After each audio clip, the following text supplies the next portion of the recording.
Hey guys, it's me, Wally. Happy holidays. It is Christmas Eve. I'm making this very quick video before I head out, and I want to talk about 2020. And guys, we are literally a week away from 2021, and holy smokes, has it been a year. 2020 was quite a year. I really sit here and I think about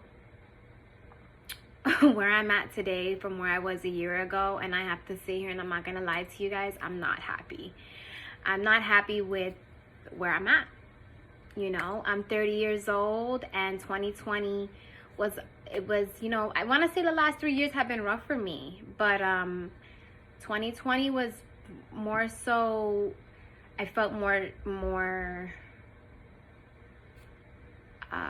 trapped in a sense. And when I say trapped, I mean like there was so much less to do in the world, and because of our circumstances and what I was doing and my circumstances during those circumstances, I felt so alone. But I really learned a lot about myself. I really did. I want to say that, like, it brought me down and it brought me right back up. And it really made me realize, like, while you're 30 years old, you really got to stop making excuses. Like, at this point, the way that life is going for you is your own fucking fault. Excuse my language. But, I mean, I'm okay with that, you know? Like, I feel like I was living in La La Land for so long that yes, I'm 30 years old, and yes, I'm pretty mature, and I have my shit together in some aspects of my life. However, I'm very naive to a lot. I'm very emotional in a sense, and I give a lot in a sense in certain areas of my life where I shouldn't. And that's what I learned about myself this year. I gotta stop. I gotta put a chill on that and focus on myself.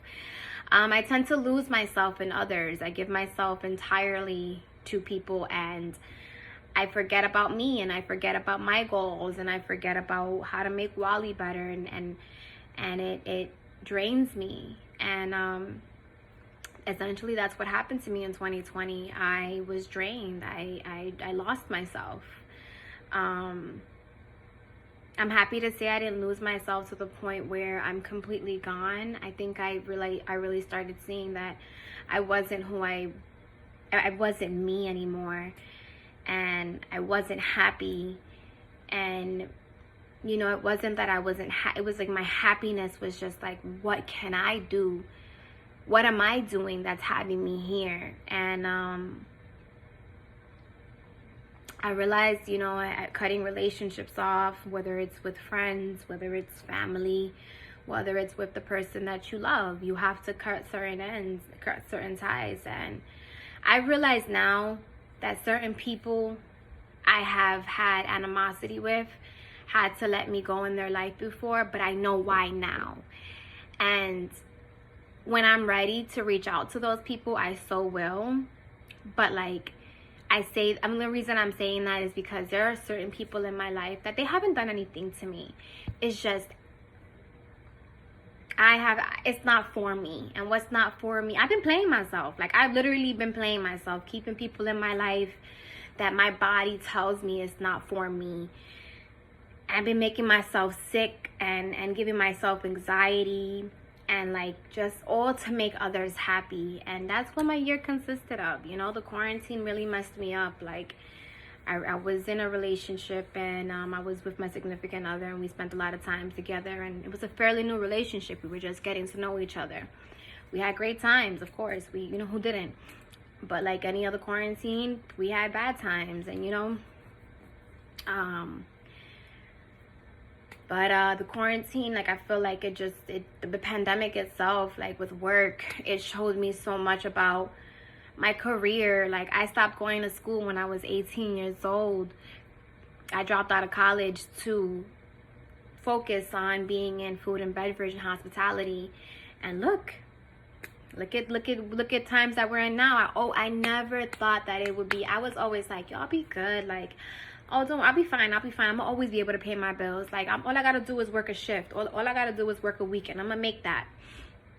Guys, this humbled me. I'm gonna tell you, this humbled me crazy. Like, I'm going back to school. I signed up.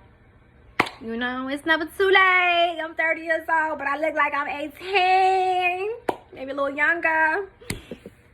So, I'm happy. Like, it was a rough year. I went from 2019, like, going through a roller coaster of emotions, probably my darkest year, trying to get better and getting better and getting better, and then just the freaking pandemic happened, and life hit me, and I started seeing life and people for who they were, and getting blow for blow. Like, oh my God, I was just like, what the fuck is happening? But it made me grow up. It made me grow up out of being in La La Land and growing up into the reality of what the fuck it was, and me having to snap out of it and be like, this is the real world, Wally. It ain't all rainbows and butterflies. Not everybody's nice. Not everybody has the same intentions you have. Not everybody has your heart. Not everybody thinks the way that you think. And people will try to mess your mind up. They really will. But you have to be strong enough and not let them get to you. You know? Follow that feeling. Follow that gut feeling. Because that feeling right there, that shit is never, ever wrong. People will try to make you feel crazy. People try to make me feel crazy. Yo, even my sisters be like, yo, you wild, Wally. You don't got no powers. Listen, I know what I know, and I know what I feel, and that's all I'm gonna say. Going back to school, you know, really just getting myself back to being me, you know, solely focusing on myself, and that's what this year is about. This year is about Wally. I'm basically 2 middle fingers up to everybody because it's all about Wally. Like, I'm gonna be so selfish this year, and I've never been a selfish person. But this year I am, you know. I'm happy to say that, you know, I was able to not stay in that hidden dark depression, because I tend to do that. But I stopped making excuses, and I'm a big girl. I'm putting my big girl pants on, and I'm going to make changes. In order for me to feel better about myself, I have to make certain changes in my life, and certain things are going to hurt, you know. Certain things you have to restart everything. So the way that old habits, you have to break that, go into new habits. Your daily routine now changes. Your mindset all changes, it all restarts. And it's not going to be easy, but you know, and honestly, what I will say is these YouTube motivational speakers, and she said, if we're not intentional about restructuring our lives, there is a version of us that will not live, and there is another version of us that will continue to live, but that should die. And that shit says it all. Regroup, restructure your mind, get rid of that old self, and bring back that new self. You can't get that new self with the old ways. And I hope 2021 is just good to me, even though I don't like odd numbers, and 21's an odd number, but this even number ain't too shit for me this year. Happy holidays, guys. Never think it's too late. Like I said, I'm 30 years old, and I'm just trying to get my shit together. So those that are younger and that are doing it, yo, more power to you, because it's not easy. And to those that are, you know, working at their own pace, don't be hard on yourself, because it's never too late. Okay? Merry Christmas, happy holidays, and Happy New Year, y'all.